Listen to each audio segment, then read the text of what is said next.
नक्षत्र के अलग अलग हिस्सों से गुजरते हुए राहु महाराज अपना मिजाज बदलेंगे कि राहु महाराज कब, कहां और क्या करने वाले हैं और आपको क्या करना है। यह ट्रांजिट 4 हिस्सों में बटा हुआ है। यदि इस ट्रांजिट के दूसरे हिस्से की बात करें तो इसमें आपको काफी रिलीफ मिलेगी और आपके कई बिगड़े हुए काम बनने लग जाएंगे, क्योंकि इस अवधि में राहु शुक्र के नवांश में रहेंगे। इसलिए शुक्र की इन्वॉल्वमेंट के चलते लव पार्टनर के साथ चल रहे कॉन्फ्लिक्ट्स भी प्रयत्न करने पर सुलझ जाएंगे। नमस्कार, मैं हूं चारा प्रकाश दत्त और आप देख रहे ज्योतिष ज्ञान शास्त्र।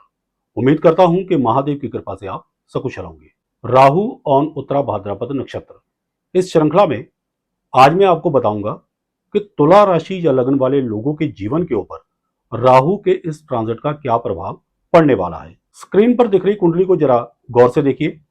जैसा कि राहु महाराज इस समय आपके 6th हाउस यानी छठे भाव में मीन राशि में शनि देव के नक्षत्र उत्तरा भाद्रपद के ऊपर से ट्रांजिट कर रहे हैं और वो यहां पर 16 मार्च 2025 तक रहने वाले हैं। काफी लंबा समय है ये। 6th हाउस की यदि बात करें तो ये हमारे जीवन का वो मार्ग है जो सदैव कड़ी परीक्षा और चुनौतियों से भरा रहता है। और मजेदार बात यह है कि इसका कोई बाईपास रूट नहीं है, हम सबको इसी से होकर गुजरना पड़ता है। अब आपके 6th हाउस में उत्तरा भाद्रपद जैसे नक्षत्र के ऊपर से राहु का ये ट्रांजिट एक लाजवाब कॉम्बिनेशन बना रहा है जो कुछ अलग तरीके से बिहेव करेगा। 6th हाउस में तो राहु पहले भी थे, लेकिन अब राहु का ट्रांजिट सॉल्यूशन प्रोवाइडिंग ट्रांजिट यानी समस्याओं का हल करने वाला ट्रांजिट बन चुका है, जो अपने आप में रेयर है यानी दुर्लभ है। ऐसा दुर्लभ संयोग वर्षों बाद बनता है जिसका आपको भरपूर लाभ उठाना चाहिए। अब तक वो मुश्किलें या वो रुकावटें जो आपका रास्ता रोके खड़ी थी, आपके पांव में जंजीरें पहनाकर आपको आगे बढ़ने से रोक रही थी, ये कॉम्बिनेशन उन मुश्किलों तथा रुकावटों को चीरता हुआ आपको सफलता के द्वार तक ले जाएगा। उत्तरा भाद्रपद नक्षत्र इनफैक्ट वो पगडंडी है जिस पर ट्रांजिट करता हुआ राहु आपको सफलता के जंक्शन तक ले जाएगा। आप स्त्री हैं या पुरुष, वर्किंग है या रिटायर्ड, विद्यार्थी हैं या शिक्षक, अमीर है या गरीब, कहने का मतलब आपका कार्य क्षेत्र कोई भी हो, राहु का ये ट्रांजिट उन प्रॉब्लम्स या हर्डल्स जिनके कारण आप आगे नहीं बढ़ पा रहे थे, उनको दूर करने में एक सिग्निफिकेंट यानी अहम रोल निभाएगा। इस वीडियो में मैं जो भी बातें आपको बता रहा हूं, वो चाहे इस ट्रांजिट की प्रेडिक्शंस हो या फिर की जाने वाली रेमेडीज, उनको और भी अच्छी तरह से समझने के लिए आपको राहु, उत्तरा भाद्रपद नक्षत्र तथा इसके लॉर्ड अहिर बुधन्यों को समझना होगा। अन्यथा आप इस ट्रांजिट की गहराई को नहीं समझ पाएंगे और कई लाभ के मौके आपके हाथ से निकल जाएंगे। इसलिए एक एक बात को अच्छी तरह से समझिए। राहु के बारे में तो आप शायद पहले से ही जानते होंगे कि वो कैसे व्यक्ति के जीवन में अचानक क्रांति और बदलाव ला देते हैं। जहां तक उत्तरा भाद्रपद नक्षत्र का संबंध है तो इस नक्षत्र की खूबियों को जानने के लिए इसकी आकृति यानी इसके सिंबल को समझना होगा। दिस नक्षत्र has been symbolised by the back 2 legs of funeral cot. शमशान शैया के पिछले 2 पाए यानी पैर दिखाए गए हैं इसमें। यह आकृति हमें यह समझा रही है कि कैसे एक आत्मा जर्जर हो चुके पुराने शरीर को छोड़कर एक नवीन यात्रा की ओर प्रस्थान करती है, अर्थात जिसकी उपयोगिता खत्म हो चुकी है उसको छोड़कर उन चीजों को अपनाना जिनकी वक्त के अकॉर्डिंग जरूरत हो। जहां तक इस नक्षत्र के लॉर्ड अहिर्बुधन्य की आकृति का संबंध है तो उनकी आकृति पानी में डूबे हुए एक सर्प की भांति है, अर्थात गहराई में जाना, हर बात की तह तक जाना।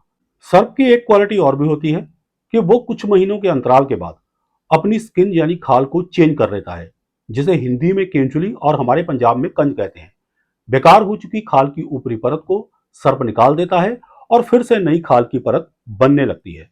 कुल मिलाकर उत्तरा भाद्रपद नक्षत्र एवं उसके लॉर्ड अहिर्बुधन्य का मूल स्वभाव है नवीनता यानी नयापन। वो तमाम चीजें जो वक्त के साथ तालमेल नहीं बैठा पा रही, उनका त्याग करना तथा उन नए आइडियाज, नई टेक्नोलॉजी, नई स्किल्स या नए विचारों को अपनाना जिनकी आधुनिक समय में जरूरत हो। आपके 6th हाउस में बना हुआ ये कॉम्बिनेशन इस हाउस संबंधी चल रही तमाम समस्याओं को परंपरागत तरीके से हटकर कुछ नई तरीके से एड्रेस करेगा यानी सॉल्व करेगा। यह कॉम्बिनेशन सबसे पहले आपके डिस्प्यूट्स यानी विवाद वाले मसलों को ट्रिगर करेगा। विवाद चाहे कैसा भी हो, घर का हो या बाहर का हो, लेन देन को लेकर हो या आपसी लड़ाई झगड़े का हो, पति पत्नी के आपसी झगड़े का हो या फिर दोस्तों के बीच के झगड़े का, पंचायत की शरण में पहुंचा हुआ विवाद हो या फिर कोर्ट कचहरी के चक्कर लगाता हुआ वर्षों पुराना विवाद। कहने का मतलब वो तमाम विवाद यानी डिस्प्यूट्स जिनका आपको कोई हल होता नजर नहीं आ रहा था, ये कॉम्बिनेशन आपको परंपरागत तरीके से हटकर कुछ नए तरीके या नए आइडियाज देगा, जिनकी मदद से आप अपने विवादों का हल ढूंढ पाने में कामयाब हो पाएंगे। आपके जीवन में चल रहे बहुत सारे विवादों का सॉल्यूशन आपको इस अवधि के दौरान मिल जाएगा। इसी के साथ साथ आपके सिक्स्थ हाउस में बना हुआ ये कॉम्बिनेशन यानी राहु का ये ट्रांजिट आपकी लाइफ में आ रही अड़चनों को भी दूर करेगा, खास करके कमर्शियल लाइफ में आ रही अड़चनों को, क्योंकि सिक्स्थ हाउस अर्थ त्रिकोण का टर्निंग पॉइंट है। इसी को पार करने के बाद यह तय होता है कि व्यक्ति फाइनेंशियली ग्रो कर पाएगा या नहीं। बड़ी ही इंटरेस्टिंग और रहस्य की बात आपको बताता हूं। देखिए, सिक्स्थ हाउस को हाउस ऑफ कॉम्पिटिटिव एग्जाम कहा जाता है और इसीलिए ज्यादातर इसे सिर्फ और सिर्फ विद्यार्थियों के साथ जोड़कर ही देखा जाता है कि उनको कंपटीशन एग्जाम में सफलता मिलेगी या नहीं। लेकिन यह व्याख्या अधूरी है। जीवन की हर चुनौती, हर मुश्किल एक प्रतिस्पर्धा ही होती है, चाहे आप नौकरी पेशा हैं या फिर कारोबारी, ट्रेडर हैं या मैन्युफैक्चरर, विद्यार्थी हैं या शिक्षक, शहर के डीएम हैं या फिर एक क्लर्क, राजनेता हैं या फिर जनसाधारण। कहने का भाव आप किसी भी श्रेणी में आते हो, आपको अपने कार्य क्षेत्र में अक्सर बड़ी चुनौतियों का, बड़ी मुश्किलों का, बड़े कंपटीशन का सामना करना पड़ता है, जिनको सिक्स्थ हाउस ही रेगुलेट करता है। यहां तक कि एक रोगी को रोग से लड़ने की चुनौती यानी उसका इम्यून सिस्टम, एक कर्जदार के लिए कर्ज उतार देने की या ईएमआई भरने की चुनौती, इसको भी सिक्स्थ हाउस ही रेगुलेट करता है। लेकिन अब जबकि आपके सिक्स्थ हाउस में राहु उत्तरा भाद्रपद नक्षत्र और उनके लॉर्ड अहिर बुधन्य के कॉम्बिनेशन से बना हुआ ये समस्याओं को सुलझाने वाला योग निर्मित हो रहा है, तो आप सभी चुनौतियों को न सिर्फ एक योद्धा की तरह एड्रेस करेंगे, अपितु एक कुशल योद्धा की तरह उनका समाधान भी कर लेंगे। लेकिन एक बात है, प्रत्यक्ष रूप में तो ऐसा ही लगेगा कि सब कुछ आप ही कर रहे हैं, लेकिन जब 16 मार्च 2025 के बाद आप अतीत की तरफ देखेंगे तो आप हैरान रह जाएंगे कि आपकी इन समस्याओं को हल करने में आप तो मात्र एक मोहरा थे। असली खेल तो राहु, उत्तरा भाद्रपद नक्षत्र और उनके लॉर्ड अहिर बुधन्या ही खेल रहे थे। ऋण, रोग, शत्रु, कोर्ट कचहरी, मुकदमा, इन सभी में 16 मार्च 2025 तक का समय आपकी फेवर में रहने वाला है। एक बात और, शुरू में मैंने सिक्स्थ हाउस को अर्थ त्रिकोण का टर्निंग पॉइंट कहा था। आप जरा गहराई में जाकर विचार करेंगे तो अब तक जितनी भी समस्याओं का जिक्र मैंने किया है, इन सब का संबंध कहीं ना कहीं अर्थ यानी पैसों से जरूर है। एक व्यक्ति यदि रोग से मुक्त हो पाता है तो मेडिसिन के ऊपर होने वाला खर्च बचेगा। यदि कोर्ट का केस सॉल्व होता है तो वकीलों की फीस का खर्च बचेगा। यदि कोई व्यक्ति अपने कर्म क्षेत्र की चुनौतियों को पार करके आगे बढ़ता है तो डेफिनेटली आमदनी में बढ़ोतरी होगी। तो एक तरह से सिक्स्थ हाउस अर्थ त्रिकोण का एक इंपॉर्टेंट टर्निंग पॉइंट है। ये तो हो गए इस ट्रांजिट के मोटे तौर पर मिलने वाले रिजल्ट्स, जो इस पूरे गोचर काल के दौरान आपको मिलते रहेंगे। अब आगे बढ़ते हैं जरा बारीकी से। देखिए, ऐसा नहीं है कि राहु के इस पूरे ट्रांजिट के दौरान आपको एक ही प्रकार के फल मिलते रहेंगे। नक्षत्र के अलग अलग हिस्सों से गुजरते हुए राहु महाराज अपना मिजाज बदलेंगे, जिसके कारण रिजल्ट्स में काफी बदलाव भी आएंगे। अब मैं इस ट्रांजिट को जरा बारीकी से डिफाइन कर देता हूं ताकि आप ये समझ सके कि राहु महाराज कब, कहां और क्या करने वाले हैं और आपको क्या करना है, ताकि आपको इस ट्रांजिट के मैक्सिमम बेनिफिट्स मिल सके और आप किसी भी किस्म के संभावित नुकसान से बच सके। यह ट्रांजिट 4 हिस्सों में बटा हुआ है। इस ट्रांजिट का पहला हिस्सा थोड़ा नाजुक है, इसके बाद का समय काफी फेवरेबल रहेगा। फर्स्ट पार्ट 8 सितंबर 2024 तक का है। 8 सितंबर तक राहु महाराज उत्तरा भाद्रपद नक्षत्र के चौथे चरण में रहेंगे। चौथे चरण के स्वामी मंगल एवं नवांश वृश्चिक राशि का बनता है। यह समय काफी एहतियात बरतकर चलने वाला है, क्योंकि वृश्चिक राशि आपके सेकंड हाउस में पड़ती है, इसलिए सेकंड हाउस में एक्सटेंसिवली मिस्टीरियस टाइप एनर्जी यानी बहुत ही ज्यादा रहस्यमय ऊर्जा पैदा होगी, जिसका सीधा सीधा प्रभाव आपकी अर्थव्यवस्था पर पड़ेगा। किसी भी प्रकार के बड़े निवेश से पहले 1000 बार सोच विचार कर ले। जहां तक हो सके 8 सितंबर तक किसी भी प्रकार की बड़ी इन्वेस्टमेंट से बचे। अपनी हेल्थ का ध्यान रखें, खास करके मुख तथा नेत्र संबंधी कोई विकार आपको परेशान कर सकता है। बोलते समय संयम से काम ले, वरना बने बनाए काम बिगड़ सकते हैं। इस अवधि में आपके कुटुंब में भी माहौल खराब रह सकता है, खास करके किसी पैतृक संपत्ति संबंधी या पैसों के लेन देन को लेकर कोई वाद विवाद कोर्ट कचहरी तक पहुंच सकता है। हालात जैसे भी हों, लड़ाई झगड़े से बचे रहें। इस समय के दौरान मातृपक्ष के परिवार यानी नानका परिवार में भी माहौल नाखुशगवार रहेगा। खर्चों की भी अधिकता बनी रहेगी। कई गैर जरूरी वस्तुओं पर आपका खर्च हो सकता है, जो आपको इस ट्रांजिट के दूसरे हिस्से में रियलाइज होगा। जहां तक स्टूडेंट्स का संबंध है, एग्जाम में कठिनाई आएगी, खास करके वाइवा देने में मुश्किल होगी। हालांकि राहु पूरे गोचर काल के दौरान आपके विरोधियों को धराशायी करता रहेगा, लेकिन 8 सितंबर तक थोड़ा संभल कर चलिए, क्योंकि इस अवधि में आपके विरोधी आपको नुकसान पहुंचाने के लिए किसी भी हद तक जा सकते हैं। नौकरी पेशा लोगों को इस अवधि में लेग पुलिंग, ऑफिस पॉलिटिक्स जैसी समस्याओं से दो चार होना पड़ेगा, परंतु परेशान होकर जॉब बिल्कुल भी ना छोड़े। 8 सितंबर के बाद हालात एकदम से ड्रामेटिकली चेंज होंगे और आपके विरोधी धराशायी हो जाएंगे। इस अवधि में किसी भी किस्म का नुकसान ना हो, इसके लिए मंगलवार के दिन हनुमान जी को लड्डू या बूंदी का प्रसाद चढ़ाएं। यदि आप हनुमान चालीसा पढ़ सकते हैं तो अति उत्तम, और यदि नहीं तो ऑडियो लगाकर सुन ले, आपका कल्याण होगा।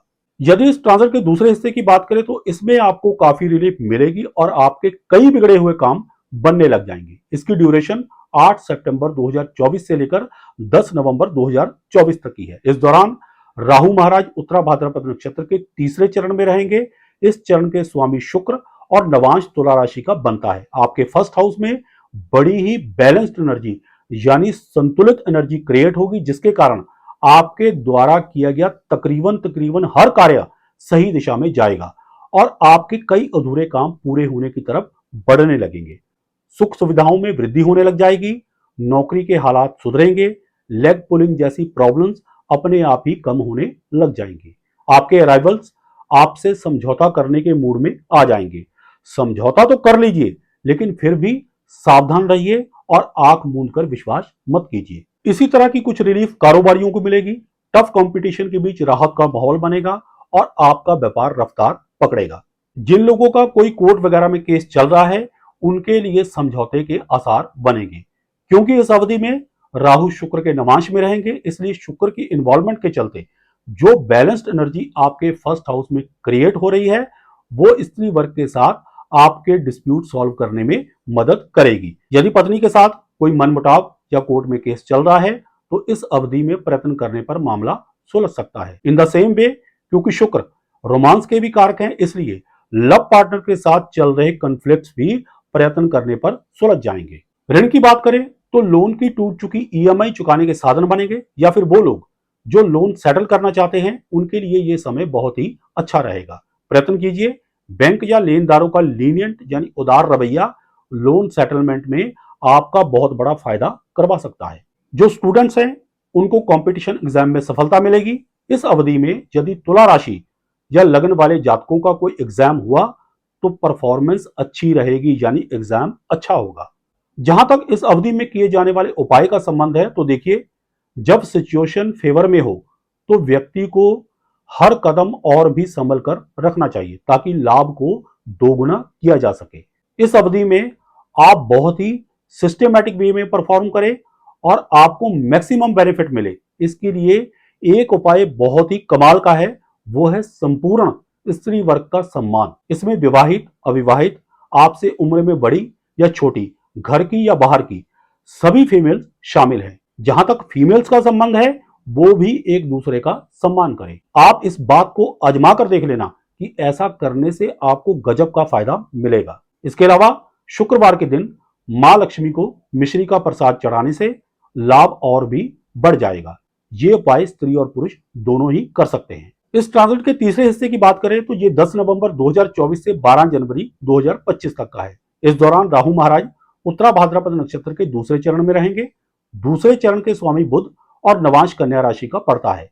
आपकी जन्म कुंडली के अनुसार कन्या राशि आपके 12th हाउस में पड़ती है। आपके 12th हाउस में रिवॉर्ड गेनिंग एनर्जी क्रिएट होगी। कॉन्सिक्वेंटली इस अवधि के दौरान आपके आय के अतिरिक्त यानी extra source of income generate होने लगेंगे। जो काम आप कर रहे हैं वो तो आपके पास है ही, लेकिन इसके अलावा भी कुछ एक्स्ट्रा आमदनी आपको होने लग जाएगी। ये समय बहुत ही ज्यादा अचीवमेंट्स वाला रहेगा। यहां तक कि जो लोग बेरोजगार हैं उनको भी कुछ विशेष प्रयत्न के बगैर ही जॉब मिल जाएगी। आपके द्वारा किए जाने वाले प्रयासों का आपको उचित मूल्य मिलेगा। Means you will get sufficient rewards for the efforts made by you, and this is not only for the efforts during this specific period, even for the efforts already made by you। कहने का मतलब कि इस अवधि में आप जो प्रयास करेंगे उसका फल तो आपको मिलेगा ही, लेकिन इससे पहले जो आप अच्छे कर्म कर चुके हैं और किसी कारणवश आपको उसका फल नहीं मिला था, तो वो भी इस अवधि के दौरान आपको मिल जाएगा, और वो भी अचानक से। द्वादश भाव पर राहु का बढ़ चढ़कर साम्राज्य होता है। इस भाव से हम विदेश की धरती तथा विदेश यात्रा का भी विचार करते हैं। जो तुला राशि या लगन के लोग विदेश के लिए ट्राई कर रहे हैं उनका काम अचानक से बन सकता है। जो लोग ऑलरेडी विदेश में हैं और पीआर वगैरह के लिए अप्लाई कर चुके हैं उनको भी सफलता मिल सकती है। इस ड्यूरेशन में एक और बड़ा बेनिफिट आपको मिलेगा। आपका हिडन टैलेंट यानी छुपी हुई प्रतिभा निखर कर सामने आ जाएगी। राहु उत्तरा भाद्रपद नक्षत्र एवं उसका लॉर्ड अहिर बुधन्या इसमें आपकी बहुत बड़ी सहायता करेंगे। आई थिंक ये इस ट्रांजिट की सबसे बड़ी अचीवमेंट होगी। खर्चों की बात करें तो अचानक से बेटी की शादी का कार्य संपन्न हो सकता है, जिस पर खर्च भी बढ़ चढ़कर होगा। यदि घर का कोई सदस्य लंबे समय से हॉस्पिटल में ट्रीटमेंट ले रहा है तो खर्च भले ही ज्यादा हो लेकिन स्वस्थ लाभ मिलेगा और इस अवधि में वो पूरी तरह से ठीक होकर घर आ पाएगा। इसके अलावा इस अवधि में लॉन्ग टर्म इन्वेस्टमेंट बहुत ही बेनिफिशियल रहेगी। जो लोग इंपोर्ट एक्सपोर्ट का काम करते हैं उनके काम में बड़ी ग्रोथ होगी। अचानक मिलने वाले ऑर्डर और बिग गेन आपको हैरत में डाल सकते हैं। यह समय और भी अच्छा जाए और कोई भी फालतू एक्सपेंस ना हो, इसके लिए इस अवधि के दौरान पक्षियों को दाना डालें, छोटी कन्याओं को बुधवार के दिन मीठा खाने को दे और उनकी पसंद के वस्त्र भी दे सकते हैं। यदि आप मां दुर्गा के मूल मंत्र ओम जयंती, मंगला काली, भद्रकाली कपालिनी, दुर्गा क्षमा, शिवा धात्री स्वाहा स्वधा, नमस्तुते, नमस्तस्या नमस्तस्या नमस्तस्या नमो नमः इस मंत्र का जप करते हैं तो अति उत्तम। अब आखिर में बात करते हैं इस ट्रांजिट के चौथे हिस्से की, जो 12 जनवरी 2025 को शुरू होगा और 16 मार्च 2025 को समाप्त होगा। इस दौरान राहु महाराज उत्तरा भाद्रपद नक्षत्र के पहले चरण में रहेंगे, जिसके स्वामी सूर्यदेव हैं और नवांश सिंह राशि का पड़ता है। सिंह राशि आपके 11th हाउस में पड़ती है, जहां से हम मुख्य रूप से लाभ तथा इच्छाओं की पूर्ति का विचार करते हैं। इस अवधि में राहु जैसा मटेरियलिस्टिक अप्रोच रखने वाला भौतिकवादी प्लेनेट आपको अपने दायरे से बाहर जाकर ज्यादा लाभ कमाने के चक्कर में गलत हथकंडे या शॉर्टकट अपनाने को प्रेरित कर सकता है, जिससे आपकी रेपुटेशन को बहुत बड़ा धक्का लग सकता है। अतः बहुत ही संभल कर चलिए। सिंह राशि अधिकारों का प्रतिनिधित्व करने वाली एक डोमिनेटिंग राशि है, इसलिए इस समय के दौरान आप प्रॉफिट को लेकर ओवर कॉशियस रहेंगे और ओवर रिएक्ट भी करेंगे। कॉन्सिक्वेंटली आपका बिहेवियर रूड हो सकता है। राहु जैसा मटेरियलिस्टिक अप्रोच रखने वाला प्लेनेट आपको जरूरत से ज्यादा लालच दे सकता है, जिसके चलते ज्यादा प्रॉफिट कमाने के चक्कर में आपके संबंध आपके क्लाइंट्स या उन लोगों से खराब हो सकते हैं जिनके साथ आप रोजमर्रा के कामों में डील करते हैं। मित्रों तथा बड़े भाइयों से भी मनमुटाव हो सकता है, खास करके पैसों के लेन देन को लेकर। लेकिन फिर भी इस अवधि के दौरान आपको अचानक धन का लाभ होता रहेगा। इस दौरान आपकी कई इच्छाएं भी पूरी होंगी, लेकिन अचानक से, और वो इच्छा पूरी होगी जिसको आप शायद लगभग भूल चुके होंगे। मर्जी राहु की चलेगी, आपका चाहा हुआ काम नहीं आएगा। एक विशेष सावधानी, इस अवधि के दौरान बैंक से किसी भी किस्म का लोन लेने के लिए जो भी डॉक्यूमेंट्री प्रूफ आप सबमिट करेंगे उसकी अच्छी तरह से जांच कर ले। एक भी मैनिपुलेटेड डॉक्यूमेंट्स आपकी प्रतिष्ठा को आंच पहुंचा सकता है। जहां तक उपाय का संबंध है तो इस अवधि में गरीब लोगों को नमकीन चीजें खाने को दे, खास करके जिनमें तीखा टेस्ट हो। अब अंत में हमेशा की तरह उपाय, देखिए, ज्यादातर उपाय तो मैं वीडियो के बीच में ही बता चुका हूं। एक कॉमन उपाय है जो इस सारे ट्रांजिट के दौरान आप कर सकते हैं, और वो है सफाई कर्मचारियों को कुछ ना कुछ खाने को देते रहें और उनके साथ अच्छा बर्ताव करें। इस अवधि में राहु के मूल मंत्र ओम राम रावे नमा का हर रोज एक माला जप करने से आपको गजब का फायदा मिलेगा। Last but not the least, यदि आपके घर में साउथ ईस्ट में वाटर स्टोरेज है तो उसको वहां से तुरंत हटा लें, अन्यथा आपको इस ट्रांजिट के बहुत सारे लाभ नहीं मिल पाएंगे। आशा करता हूं कि वीडियो में दी गई जानकारियों से आप लाभान्वित होंगे। अगर आपको हमारी ये वीडियो पसंद आई हो तो इसे लाइक करें, शेयर करें, हमारे चैनल को सब्सक्राइब करें और साथ में बेल आइकन को दबा दें ताकि हमारी हर नई वीडियो की नोटिफिकेशन आप तक सबसे पहले पहुंचे। सुखी रहें, स्वस्थ रहें, इसी मंगल कामना के साथ जय सिया राम, हर हर महादेव और बोलो श्री हरि विष्णु भगवान की जय।